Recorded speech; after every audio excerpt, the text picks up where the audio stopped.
Here are the top 10 most important things to know about logarithms.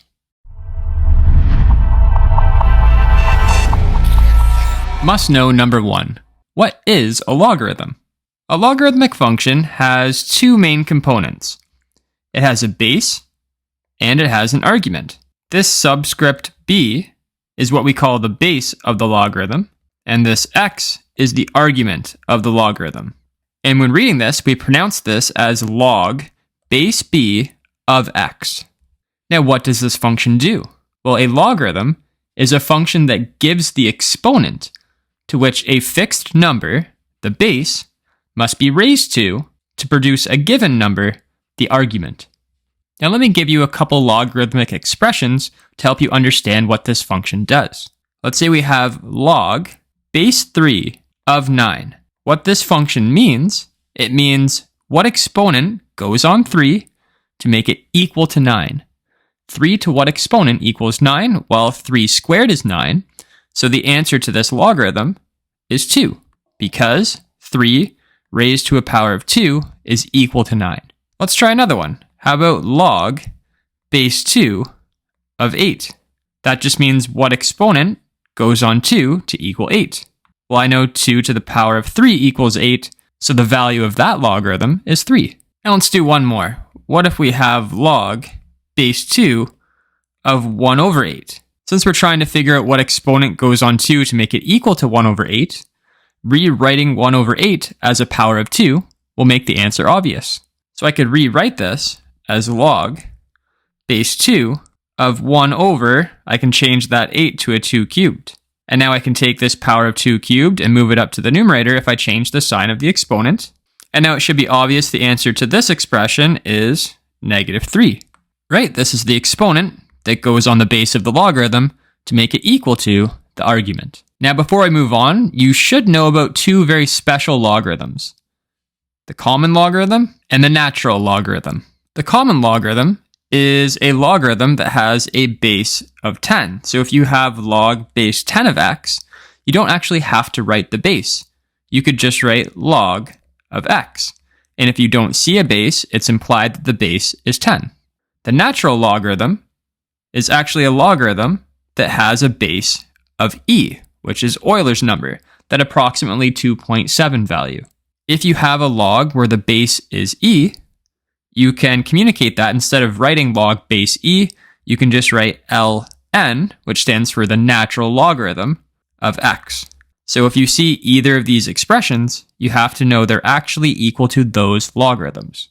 If you were asked to evaluate log of 100, you'd have to know that even though you don't see a base on that logarithm, the base there is 10 because it's the common logarithm. So this expression means what exponent goes on 10 to make it equal 100.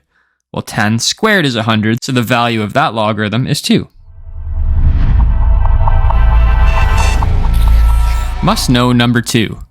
Converting between exponential and logarithmic equations. Let's start by looking at if we have a logarithmic equation, how could you convert that to an equivalent exponential equation? Well, a logarithmic equation typically looks like y equals log base b of x. And remember, what does this equation mean? So since y is the answer to this logarithm, I know that y is the exponent that goes on b to equal x.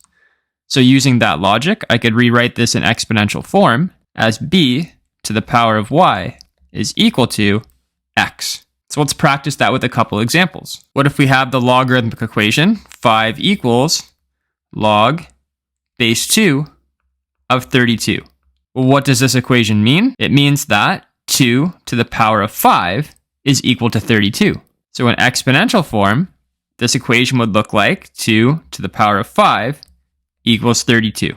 What about the equation 2 equals log base 7 of, let's use a variable this time, x? Rewriting this in exponential form, well, I know that this equation tells me that 7 to the power of 2 is equal to x. So in exponential form, that's how it would look. 7 to the power of 2 equals x.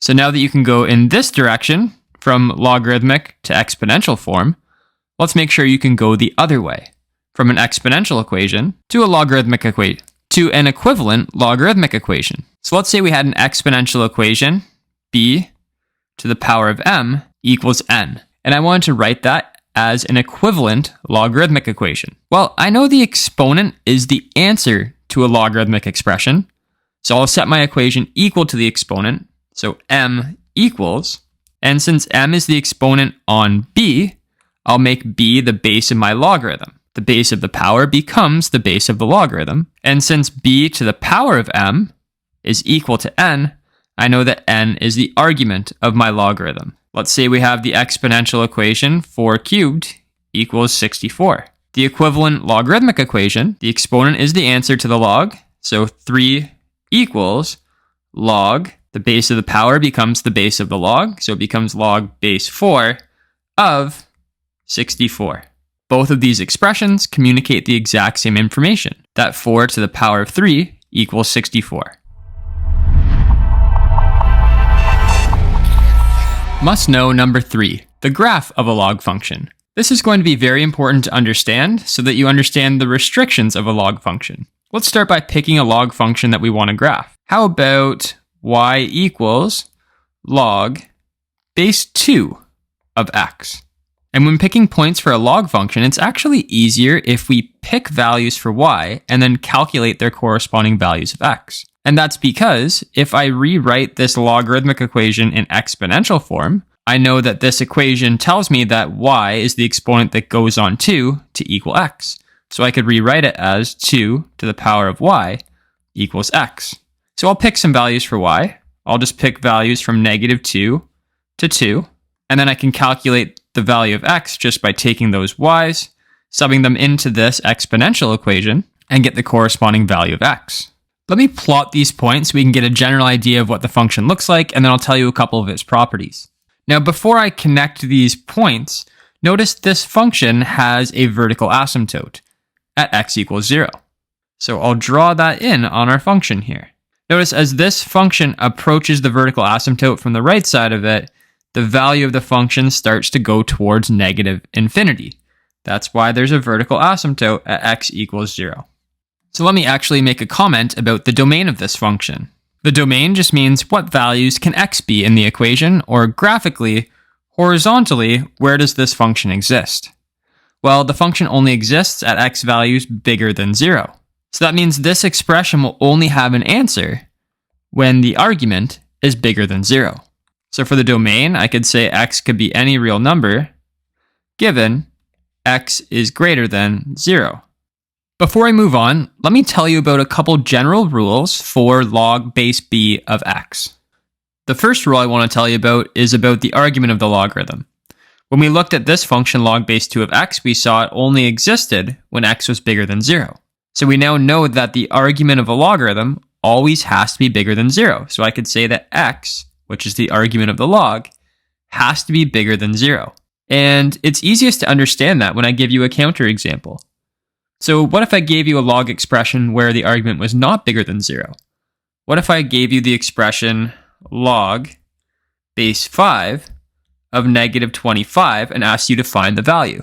Well, that would mean what exponent can I put on 5 to make it equal to -25? It doesn't matter what exponent you put on a positive number.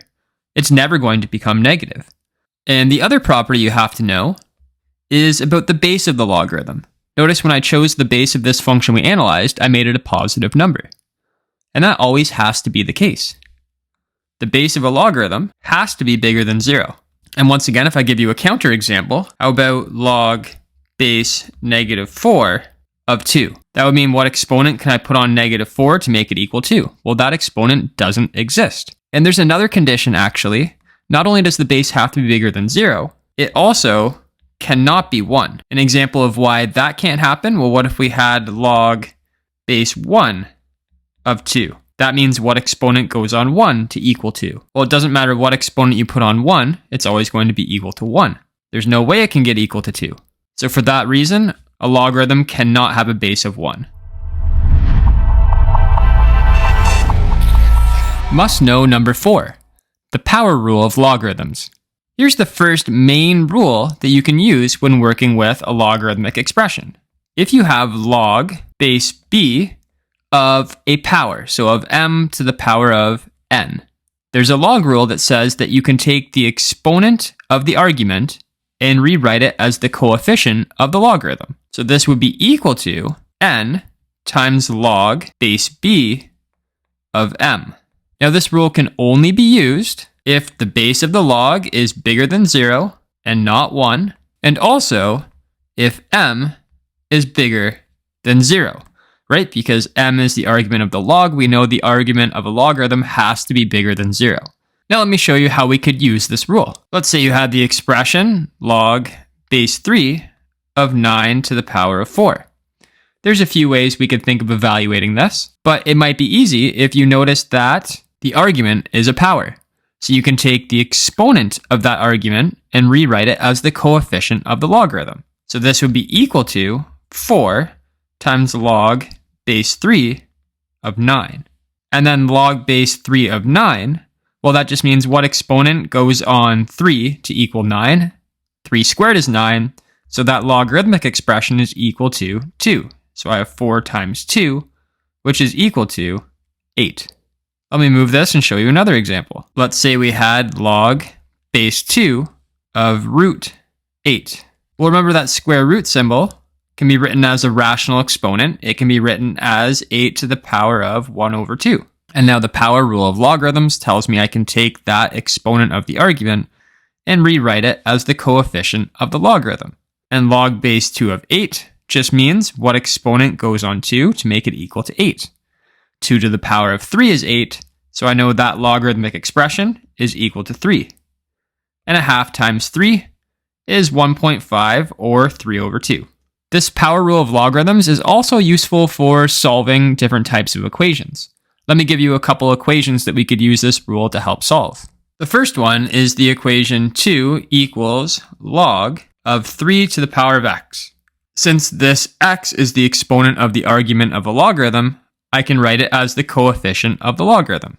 And then I could just divide both sides by log 3. And if I use my calculator to get an approximate value for that, it's about 4.19. A second example where the power rule of logarithms would come in handy would be the equation 100 equals 2 to the power of y. Now there's a couple ways we could solve this equation, but one way would be to take the logarithm of both sides, and then to use the power rule of logarithms to take that exponent of the argument and write it as the coefficient of the log. And then also notice log 100, well, that's the common logarithm. The base of the log, even though we don't see anything there, is 10. So that means 10 to what exponent is 100? Well, 10 squared is 100, so the answer to that log is 2. So I have 2 equals y times log 2. I could divide both sides by log 2 to get y equals 2 divided by log 2. And then using a calculator, I could get an approximate value for that of 6.64. Must know number 5. The product and quotient rules of logarithms. Let's start with the product rule of logarithms. The product rule of logarithms tells me that if you are adding two logarithms that have the exact same base, so log base b of m plus log base b of, let's say, n, you could rewrite the sum of those two logarithms as a single logarithm if you keep that same base b but multiply the arguments together. So m times n. Now when using this rule, you have to be careful. It can only be used when, of course, the base of the logarithm is greater than 0 and not 1, but also when the arguments of the logarithms are greater than 0. So let me show you two examples of how we can use this product rule of logarithms. Let's say we had log base 3 of 7 plus log base 3 of 5. Because we have two logs being added, and each of those logarithms have the same base, those can be rewritten as a single logarithm by keeping that same base of 3 and multiplying their arguments, 7 times 5. And 7 times 5 is 35. And let's do one more. This time, let me make it a bit more difficult. I've got 2 log 5 plus a half log 16. Now, in the product rule, notice the coefficients of the logarithms are all 1. And in this example, they're not 1. So we have to take care of that by doing the power rule of logarithms, which tells me I can take each of those coefficients and write them as the exponents on the arguments. So this would be equal to log of 5 squared, which is 25, plus log of 16 to the half. 16 to the half just means root 16, which is 4. And now I could combine these as a single logarithm. Because they're logs being added that have the same base, right? The base of both of these common logarithms is 10. So I could combine them as a single log by keeping that base of 10 and multiplying the arguments. 25 times 4. And 25 times 4 is 100. And this would be easy to actually fully evaluate. Log 100 means what exponent goes on 10 to get 100? That's 2. The second rule for this section is the quotient rule of logarithms. The quotient rule states that if you have two logarithms being subtracted, so log base b of m minus log base b of n, as long as the bases of those logarithms are the same, we could rewrite those two as a single logarithm with that same base by dividing the arguments. So m divided by n. And once again, this rule can only be used as long as the base of the logarithm is bigger than 0, not equal to 1, and the arguments of both of the logs are bigger than 0. And now let me give you a quick example of how this can be used. Let's say you had log base 4 of 30 minus log base 4 of 6. Two logs being subtracted where the logs have the same base. You can use the quotient rule, which says keep the base the same and divide their arguments. 30 divided by 6, that's 5. And this expression means what exponent goes on 4 to equal 5. So it's 1 point something. You could use your calculator to get an approximate value. It's about 1.16. Must know number 6, other rules and tricks. Let me show you a few other rules that are going to be helpful when working with logarithms. And before I show you the rules, let me remind you about the restrictions on a logarithmic expression.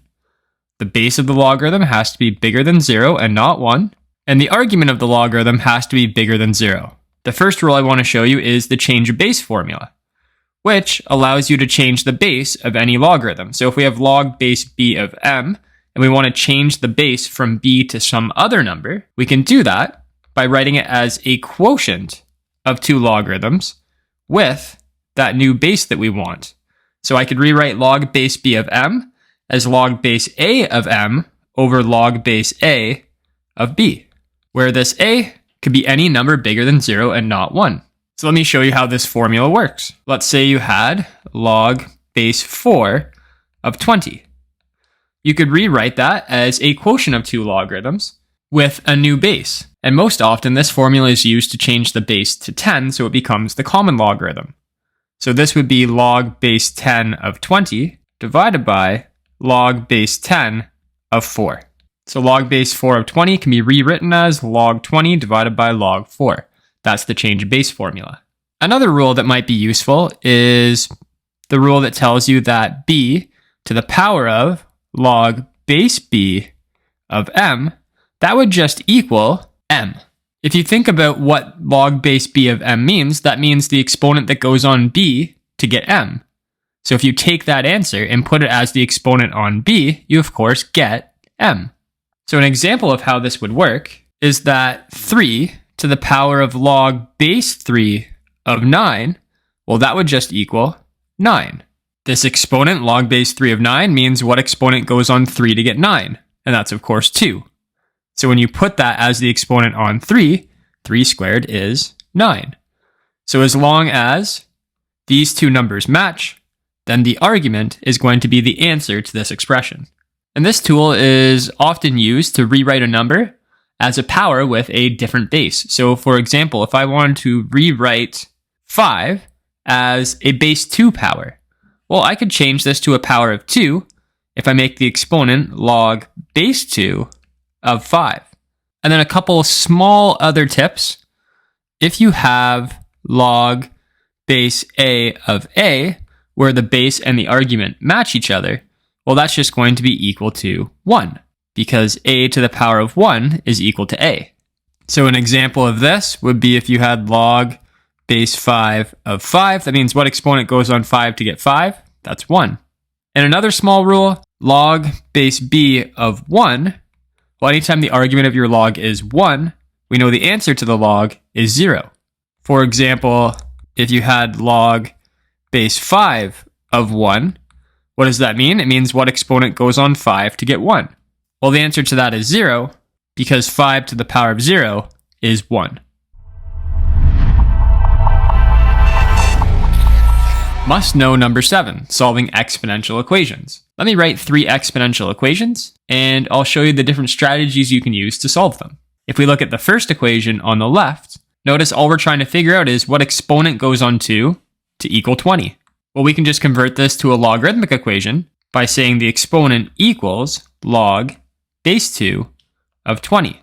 This function will find the exponent that goes on 2 to get 20. It's going to be 4 point something. To find an approximate value, you can either type it like that, but if your calculator is not able to change the base, you can use the change of base formula to convert this as a quotient of common logarithms. So we could write that as log 20 divided by log 2. And it's about 4.32. The next equation, notice we have two terms that have a variable in the exponent. When that's the case, when you have a power equals a power, try and rewrite the power so they have the same base. So I would rewrite that 8 as a base 2 power. I can change the 8 to a 2 cubed. And then using exponent rules, I know I can multiply that 3 by that 2x minus 5. 3 times 2x minus 5 would be 6x minus 15. And once you have power equal power where the bases are the same, the only way this equation could be true is if the exponents were equal to each other. So you can just set the exponents equal, x equals 6x minus 15, and then solve this by rearranging. And then the last exponential equation looks very similar to the middle one, where we have a power equal to a power, but it would not be easy to rewrite them with the same base. So what we do instead is we take the common logarithm of both sides, and then use the power rule of logarithms, which tells you you can take the exponents of the arguments and write them as the coefficients of the logarithms. On the right side of the equation, we can do 2x minus 5 times log 7 by multiplying log 7 by both the 2x and the negative 5. And then I'll rearrange this equation to get the terms that have an x to the same side of the equation. A couple things to do here. I could simplify this expression by taking this coefficient of 5 and writing it as the exponent on the argument. 7 to the power of 5 is 16,807. And on the right side of this equation, I notice both terms have an x, so I'll common factor out an x. And then this factor, I can simplify. I'll move the 2 as the exponent on the 7 to make it 7 squared, which is 49. And then when subtracting logs with the same base, you can write it as a single log by dividing the arguments. So that would become log 49 divided by 2. I'll make a bit more room. And my last step to isolate the x is to divide both sides by log of 49 over 2. And then using the change of base formula, I could rewrite that as a single logarithm. I could write it as log base 49 over 2 of 16,807. That's the exact value of this answer. Using a calculator, you could get an approximate value of about 3.04.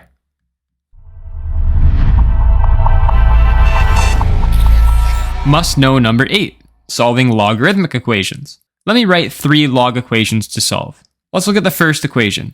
One general strategy when solving a log equation is to get the equation to be in the format log equals log. Because if we have 2 logs equal to each other, where the bases are the same, then you know that the arguments must be equal to each other. So this equation looks like it's already almost in that format. If we take this coefficient of 2 and write it as the exponent on the argument, then that would make this equation easier to solve. So I'll write this as log of x plus 5 equals log of x minus 1 squared. And now that we have 2 log expressions equal to each other, where the bases of those logs are the same, the bases are both 10, I know the only way this equation would be true is if the arguments were equal to each other. So I can say that x plus 5 would have to equal x minus 1 squared. And now this is just a quadratic equation to solve. Let me expand the right side. X minus 1 squared. We do x minus 1 times another x minus 1. That would be x squared minus 2x plus 1. Rearrange this to set it equal to 0. And then I can factor this quadratic by finding numbers that multiply to -4 and add to -3. The numbers that satisfy that product and sum are x minus 4 and x plus 1. Using the zero product rule, I know the product of these two factors would be 0 if either of the factors would be 0. This factor would be 0 if x was 4, and this factor would be 0 if x was -1. So my solutions to this equation are x equals 4 and x equals -1. Now we have to be careful when solving logarithmic equations. Sometimes you might generate what's called an extraneous solution, which means a solution that might work for many of the equations throughout our process, but does not work for the original equation. And when we use log rules, remember the restriction we have for logarithms is that the argument of a logarithm has to be bigger than 0. So we need to check both of our solutions and make sure they don't make any of our logarithmic expressions become undefined. Make sure it makes the arguments of both our log expressions be greater than 0. 4 subbed in for both of the x's in my log expressions, well, it would make that argument 9 and this argument 3. Those are both greater than 0, so that's fine. But if I sub in -1, it makes this argument 4, but it makes this argument -2. So this answer of -1 makes this log expression undefined, which means it cannot be an answer to this equation. So we actually have to reject that answer and say that's an extraneous solution. The only answer to this equation is 4. Now the fact that this makes both of these arguments positive doesn't guarantee it's the right answer. You should also take the time and make sure that when you sub it in for the x's, it makes the whole left side equal to the whole right side. This middle equation is in a format that if we convert this to exponential form, it's very easy to solve. So if you have a logarithm equals a constant, just convert to exponential form. This log expression means that 2 is the exponent that goes on 5 to equal 2x minus 3. So I can write that. And now just solve this linear equation. Add the 3 to the left side, and then divide the 2, and you get x equals 14. Checking this answer in the original log expression, it makes the argument here be positive. And if we actually evaluate the whole left side by subbing 14 in for x, we get log base 5 of 25, which is 2. So 14 is the right answer. And the last log equation, I see two terms that have an x, so let's get them on the same side of the equation. So I'll take this negative log, add it to the other side. And now two logs being added, where the logs have the same base, I can use the product rule to combine those as a single logarithm by multiplying the arguments. Multiplying the arguments gives me x squared plus 9x plus 18. Now that it's a log equals a constant, let's convert it to exponential form. Remember, on the left, we have the common logarithm, so the base is 10. So that equation means that 10 to the power of 1 is equal to the argument. It's a quadratic, so I'll set it to 0 before solving further. And then that's factorable. The numbers that multiply to 8 and add to 9 are 8 and 1. So the solutions to this equation are x equals -8 and x equals -1. This answer of x being -1 makes that argument positive 5, makes that argument positive 2. So because both those arguments are bigger than 0, that is probably a fine answer. You should also double check and make sure it makes the whole left side equal to the whole right side. But if you sub -8 in for the x in the original equation, it actually makes both of these arguments be negative. So it makes both of those expressions undefined, so it cannot be an answer to this equation. So x equals -8 is an extraneous solution. So the only answer to this equation is x equals -1. Must know number 9. What are logarithms used for? There are two main things I want to show you. The first of which is that logarithms can be used to help analyze very small or very large numbers. For example, let me give you a set of values. I'll start with very small numbers like 0.0001, and then I'll increase by factors of 10 until I get up to some very large numbers. So let me just continue this table. So you can see at the extremes of this table, I've got some really small numbers at that end and some really big numbers at this end. So if I were to take each of these numbers and do the log of each of these numbers, so I'll take all of those numbers and put them as the input into this log. And then let's look at what is this logarithm output. If I take this first number and do the log of that number, that means what exponent goes on 10 to get this number? 10 to the negative 4 equals that number, so that number would translate to negative 4. The next number, input it as the argument of the log, and I get negative 3.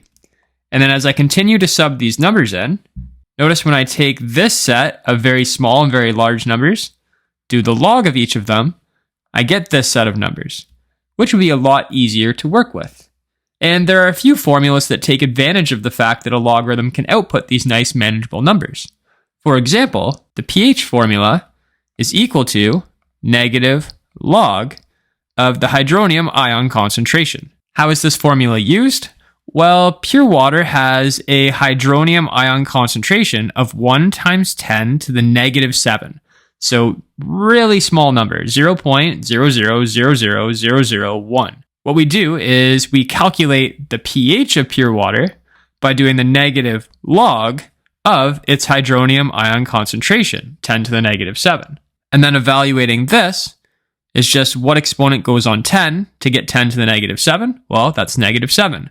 So we do negative 7, which is just 7. Pure water is neutral. So this 7 is actually unitless. It's just a way of taking a hydronium ion concentration, which does have units in moles per liter, but converting that really small number into a number that is easier to analyze. And there are lots of other formulas which take advantage of the fact that logarithms can do that with really small or really big numbers. For example, there's a formula for sound levels. Measuring sound in decibels, their difference in their sound levels is equal to 10 times log of the ratio of their sound intensities. Let me make a little bit more room and then talk to you about a logarithmic scale on a graph. Sometimes logarithmic scales are used when graphing data with a very large spread. When graphing data, or functions, usually you use a linear scale, but there's another scale you can use called a logarithmic scale. Sometimes a logarithmic scale is used when graphing data with a very large spread of values. For example, let's look at the function y equals 10 to the power of x. If I were to make a table of values for that function, I'll choose x values from negative 3 to 3, and if I calculate the y values by doing 10 to each of those exponents, I get the following y values. Now let me try and graph these points to show what this function looks like. Your initial instinct would probably be to use a linear scale. So let me make a little bit of room and we'll do that. If we zoom in on this graph, notice that the scale I made, on the y-axis, the numbers are going up by a common difference each time. Or another way we should say that is that measurements that are an equal distance apart, like 10 and 20, and 50 and 60, those are an equal distance apart, their difference in values is equal. They both have a difference in values of 10. And now if I were to take all of these points from the table and try and get them onto this graph, these first few points are going to be very difficult to plot because they're so small. And this point at the end is so big, it's not even going to fit on the graph. But I'll do my best to plot them. And if I connect them to show what this function looks like, I get this exponential curve. And there actually is a horizontal asymptote right along the x-axis at the line y equals 0, so I'll draw that in as well. But me showing you this linear scale for this function is just to point out that seeing the difference in these values is very difficult to see. And because these differences are so big, we're going to stop being able to get points that fit on our graph. So there's actually a different type of scale we could use for a function just like this, and it's called a logarithmic scale. So let me make some room and do another graph. Now let me zoom in and label some points on here. So this logarithmic scale I made, there's a few things I want to point out. First of all, pairs of points that are an equal distance apart, like 1 and 10, or 100 and 1,000, they're an equal distance apart, but their difference is not equal. This difference is 9, but this difference is 900. The difference isn't equal in a logarithmic scale, but the ratio of the numbers is equal for points that are equidistant apart. So those points that are equal distance apart, the ratio of 10 divided by 1 is 10, and the ratio of 1,000 divided by 100 is 10. So in a logarithmic scale, these numbers are going up by a factor of 10 each time. Multiply by 10, you get to the next number. And it doesn't have to be by 10, but that's a common one that is used. Another thing to know that if you were to do the common logarithm of each of these numbers, the values that you would get would have an equal difference, right? Logarithm of this would be -3, then -2, then -1, then 0, then 1, 2, 3, 4. The other thing you need to notice is I didn't draw in an x-axis because that would imply we were at a y value of 0. And if you think about it, what would be the next y value as we go down? Well, we would just be adding another 0 in the decimal place before the 1. So it would be 0.0001, and then the one after that would have 4 zeros, then the 1, and so on. So the numbers will just keep getting closer and closer to 0, but they will never get there. So for that reason, we can't draw in an x-axis. And when I plot each of these points on this logarithmic scale, let's watch what they look like. They actually form a perfectly straight line, and I was able to plot every single point that is in that table on my graph here. Must know number 10, the derivative of a logarithmic function. Let me start by showing you the derivative rule for the derivative of log base b of x. The derivative rule tells me this would be equal to 1 divided by x ln of b. So you take the argument of the log, it goes here, and you take the base of the log, and that becomes the argument of the natural logarithm. And now let me show you how this would work if we had a composite function. So if we wanted the derivative of log base b of f at x. So if the argument of the logarithm is a function of x, you need the chain rule, which would tell you that you would do 1 divided by the argument, which is f at x, times the natural logarithm of the base, but that has to be multiplied by the derivative of the inside function. So it would have to be multiplied by f prime of x.